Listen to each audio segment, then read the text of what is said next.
Islam adalah agama yang luar biasa, sempurna, dan ini bukti bahwasanya dia dari Allah. Ada dua pilar dalam Islam yang semua muslim harus tahu, nggak boleh lepas dari dia ini. Yang pertama, tidak ada rasisme dalam Islam. Yang kedua, tidak ada tradisi kecuali Islam itu sendiri. Dalam Islam, Nabi Muhammad SAW sangat melarang ada kalimat yang keluar, saya lebih baik daripada kamu, atau saya dari suku ini, atau saya dari negara ini. Dalam sebuah kisah, riwayat yang sahih diceritakan bahwasanya pernah sahabat-sahabat dari Ansar, asli Madinah, selesai sholat asar, bercanda, cuman bercanda saja. Satu orang di antara mereka keluar berbaur sama orang-orang muhajirin. Muhajirin istilah bagi orang yang hijrah, pendatang dari Mekah. Keluar sama-sama habis sholat asar. Ada satu orang Ansar bercanda sambil berkata, wahai orang-orang Ansar, kesini yuk, kita kumpul. Muhajirin gak boleh ikut-ikut ya. Bercanda. Sama kalau antum di Jogja ini bilang, ayo di sini orang-orang Jogja, orang Bugis, orang Makassar, orang Balikpapan, orang Sumatera, Kalimantan, tidak boleh ikut-ikutan. Bercanda. Orang-orang muhajirin pada saat melihat kejadian tersebut, teman-temannya Ansar bercanda. Satu orang juga nyeletuk sambil berkata, wahai orang-orang muhajirin kesini yuk, Ansar nggak boleh ikut-ikut ya. Sambil mereka ketawa-ketawa. Waktu itu Nabi Muhammad SAW keluar dari masjid dan melihat kejadian sahabatnya. Lalu beliau mengatakan, apakah dakwah jahiliyah, simbol-simbol masa jahiliyah kalian masih ada di tengah-tengah punggung kalian, di atas punggung kalian, dan saya ada di antara kalian? Tinggalkan rasisme ini karena dia akan membinasakan kalian. Kapan orang Islam sudah tahu ada batas negara antara dengan muslim yang lain, ada batas suku, saya orang Arab, saya orang bule, saya orang Melayu, saya orang ini, saya orang itu, ini di sini saatnya kita akan hancur. Tapi pada saat kita menjalankan sunnah Nabi SAW, orang mukmin satu sama yang lain seperti tanaman yang merapat, satu sama yang lain saling menguatkan yang lainnya. Kalau kita berpegang pada hadis Nabi SAW riwayat Bukhari, orang mukmin seperti satu jasad yang kalau luka sedikit seluruh tubuhnya akan demam. Ini baru kita kembali kepada kejayaan kita. Pada saat teman-teman sekalian Anda hilangkan rasisme ini dan Anda cuma tahu syahadat, menjalankan Al-Quran dan Sunnah, dan Anda menjadikan tradisi Anda adalah Islam, bukan tradisi diislamkan. Kita harus menjadikan Islam sebagai tradisi kita dan jangan tradisi diislamkan. Semua muslim semestinya sama. Di Indonesia, di Saudi, di Amerika, di Eropa, di Afrika sama. Yang haram di Eropa, haram di Amerika, haram di Saudi, haram di Indonesia. Yang halal, halal semua di semua tempat. Tiba waktu sholat sudah ada ukurannya, sudah ada cara untuk menentukan waktunya, harus sholat. Jumlahnya sama, bacaannya sama, gerakannya sama, Tuhannya satu, kiai dan gurunya satu, dan juga kitab yang dipegangnya rujukan adalah satu. Ini Islam.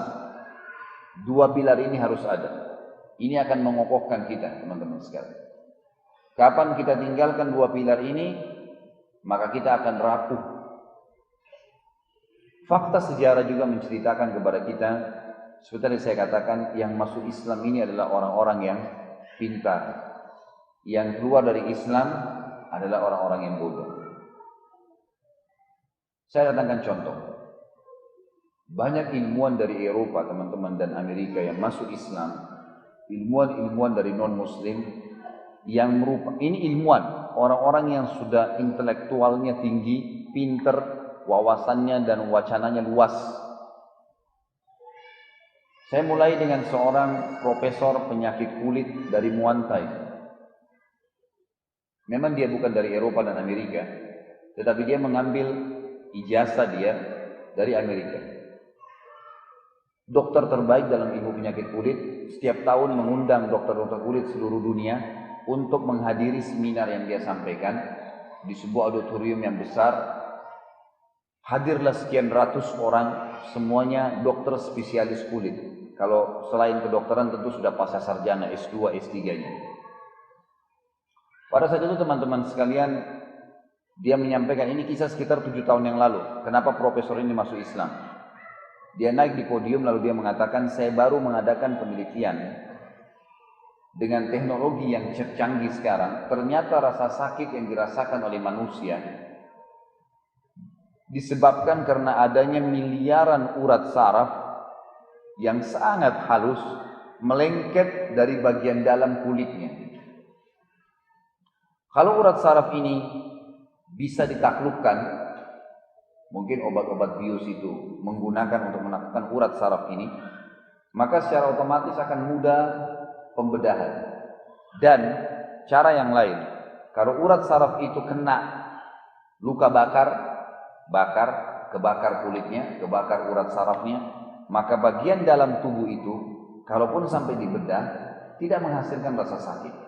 Didatangkan contoh pada saat itu, ada orang kena luka bakar bagian tangannya, dipastikan kulitnya semua kebakar dengan urat-urat sarafnya, diambil pisau bedah, diiris sedikit dagingnya, orang itu nggak rasa sakit.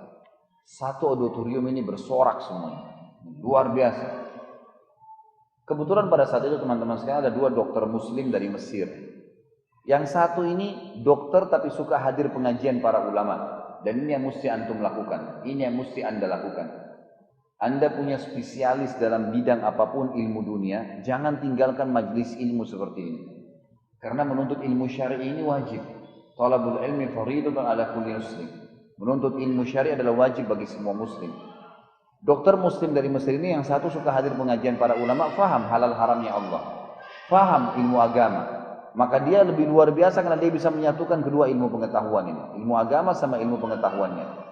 Waktu si profesor menyampaikan penelitian tadi dan orang lagi bersorak, si dokter muslim dari spesialis kulit itu ngangkat tangan mengatakan, Profesor maaf, kalau itu penemuan anda yang tercanggih, saya berani mengatakan kalau penemuan anda ini sudah ditemukan dan diceritakan di dalam Al-Quran 1400 tahun yang lalu. Kata si profesornya, mana buktinya? Di atas podium disaksikan oleh ratusan ilmuwan dunia dari beragam macam keyakinan dan agama. Si dokter muslim mengambilkan Al-Quran terjemahan bahasa Inggris, dibuka surah An-Nisa ayat 56. Surah An-Nisa 56 ini teman-teman sekalian menceritakan tentang penghuni neraka. Dibawa ke atas podium, dibukain lalu dibacakan oleh dokter muslim ini. Ayatnya kurang lebih bunyinya, A'udzubillahi minasyaitonirrajim, kullama nadijat juluduhum baddalnahum juludan ghairaha liyadzuqul adzab. Artinya kurang lebih, penghuni neraka itu kata Allah Subhanahu wa taala, pada saat kulit mereka telah terbakar, kami ganti dengan kulit yang baru agar mereka merasakan rasa sakit yang baru. Di dalam neraka Allah nggak butuh membakar penghuninya sampai tulangnya. Kulitnya terbakar, sudah selesai, diganti kulit baru agar merasakan rasa sakit yang baru. Perhatikan pekahnya ayat ini, seperti apa yang telah diteliti oleh si profesor dengan teknologi canggih di abad sekarang. Si profesor tersebut sambil baca, netesin air mata, fakta sejarah. Dan ini seluruh orang-orang yang baca tahu tentang kisah itu. Kemudian dia pun mengatakan di atas podiumnya kepada si dokter muslim sambil menangis, pandu saya ke agama anda karena ini bukan buatan manusia. Syahadat di atas podium disaksikan oleh para ilmuwan dunia. Contoh yang kedua, seorang arsitek dari Jerman. Arsitek ini sangat terkenal, selalu gambarnya laku, dijual di mana-mana. Dan diceritakan, jadi buah bibir di teman-teman kita di Eropa pada saat menceritakan tentang kisah-kisah mu'allaf. Di antaranya kisah dia. Dia selalu mempertemukan pada saat menggambar antara literatur modern sama literatur klasik. Yang dia maksud klasik ini atau yang dianggap kuno, salah satunya Al-Quran. Dia suka baca Al-Quran, kemudian dia carilah. Ada gambaran tentang rumah-rumahnya Fir'aun, piramida, ada tentang kaum Tsamud, ya, kaumnya Nabi Saleh, yang ada yang mengatakan di Madain Saleh di Yaman dan Saudi sekarang, atau ada yang mengatakan di Petra, kota Petra di Yordania. Tembok dijebol, kemudian jadi rumah mereka. Ada kaum banyak ya, kaum-kaum yang Allah ciptakan, kaum Lut dan seterusnya. Ringkas cerita, dia menyatukanlah semua itu. Satu waktu, dia penasaran, dia ingin cari arsitek. Cerita tentang arsitektur ini dalam Al-Quran yang berbeda. Dia temukan cerita yang baru dalam Al-Quran yang belum dia temukan sebelumnya adalah tentang surga.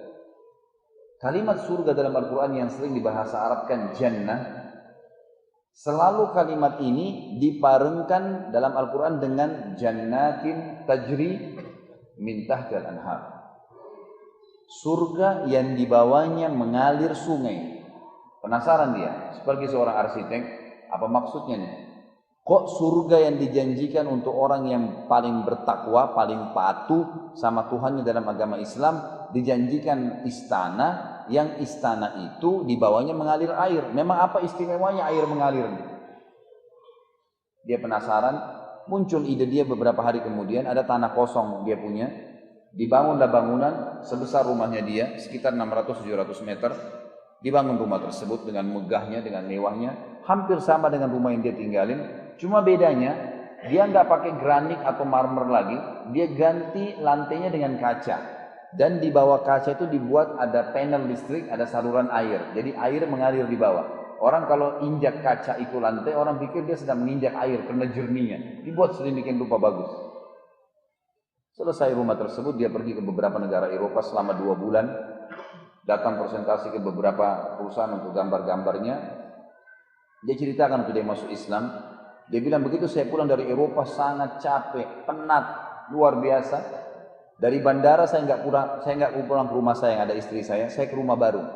Jadi setelah dia bangun rumah tersebut, dia tidak pernah huni. Dia bilang, saya masuk, saya nyalain semua panel-panel listriknya, menyala semua lampunya, menyala semua, termasuk ada panel listrik yang menjalankan air di bawah lantai. Dia bilang, begitu saya duduk di sofa, baru duduk mungkin sekitar 5 menit, tiba-tiba saya merasakan penat saya 2 bulan hilang. Dari mana nih hilang tiba-tiba? Ini sudah jadi kebiasaannya dia, pulang dari Eropa, pulang ke rumahnya istirahat 2 hari, remuk. Karena sering begadang, capek. Ini 5 menit hilang semua penatnya. Penatnya hilang. Dia coba telusuri, dia lihat temboknya, wallpaper yang dipasang, sama dengan wallpaper di rumahnya. Lampu mewah tapi sama. Tidak ada sesuatu yang istimewa, semua baru, pintu gerbangnya, segala. Coba dimatiin satu-satu lampu-lampunya. Dia duduk lagi, direnungin lagi.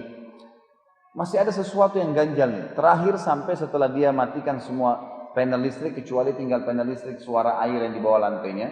Lalu kemudian dia duduk, dia coba renungin kembali. Pada saat tinggal panel listrik saja air itu, dia merasakan ketenangan jiwa yang sama dengan tadi waktu awal. Dia menunggu sampai 2 jam hanya meneliti tadi apa yang menghilangkan capeknya. Pada saat dia duduk dan dia tinggal suara air saja, lampu semua sudah padam, nggak ada lagi yang dia bisa perhatikan kecuali air tersebut, dia merasakan ketenangan yang sama tadi waktu awal masuk ke dalam rumah. Maka dia bilang, ini alasannya kenapa surga bagi orang Islam di bawahnya ngalir air. Di dunia mereka punya banyak kewajiban-kewajiban, di akhirat maka akan mendapatkan ini. Lalu kemudian dia cari Islamic community, dia masuk Islam gara-gara itu. Fakta saja. Teman-teman sekalian, banyak umat Islam sekarang ini malah yang merusak Islam itu sendiri. Islam ini agama yang paling benar, harusnya kita perjuangkan.